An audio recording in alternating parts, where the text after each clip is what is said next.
BRS బీజేపీలో కలవబోతుందంటూ జరుగుతున్న ప్రచారాన్ని శాసనమండలి ప్రతిపక్ష నేత మధుసూదనాచారి ఖండించారు. బీఆర్ఎస్ ను బలహీనపరచాలని బీజేపీ కాంగ్రెస్ కుట్రపూరితంగా ప్రచారం చేస్తున్నాయని ఆరోపించారు. బీఆర్ఎస్ మళ్లీ పుంజుకుంటే కాంగ్రెస్ బీజేపీ రాజకీయ పునాదులు ఎక్కడ కదులుతాయో అనే భయంతో ఇలాంటి చౌకబారు రాజకీయాలు చేస్తున్నారని మండిపడ్డారు. కాంగ్రెస్ పార్టీ ఘోరమైనటువంటి వైఫల్యాలు, ఒకవైపు కాంగ్రెస్ పార్టీ ఘోరమైనటువంటి వైఫల్యాలు, మరొక వైపు ఈ వైఫల్యాల నుండి ఏమాత్రం ఎదుగు బొదుగు లేనటువంటి భారతీయ జనతా పార్టీ భవిష్యత్తు.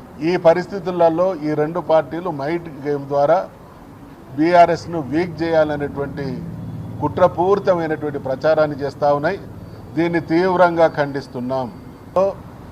తెలంగాణ రాష్ట్ర సమితి మరొక్కసారి గత వైభవాన్ని సంతరించుకుంటే ఈ దేశం యావత్తు మళ్ళీ తెలంగాణ వైపు చూసేటువంటి అవకాశం ఉన్నది. కాబట్టి కేసీఆర్ నాయకత్వాన తెలంగాణలో ప్రజలు అనుభవించినటువంటి పాలన దేశవ్యాప్తంగా మరొక్కసారి చర్చకు వస్తే మా రాజకీయ పునాదులు కదిలిపోతాయి అనేటువంటి బాధతో, భయంతో, కుట్రతో ఈ రకమైనటువంటి దుష్ప్రచారం చేస్తూ ఉన్నారు. దీన్ని తీవ్రంగా ఖండిస్తున్నాం.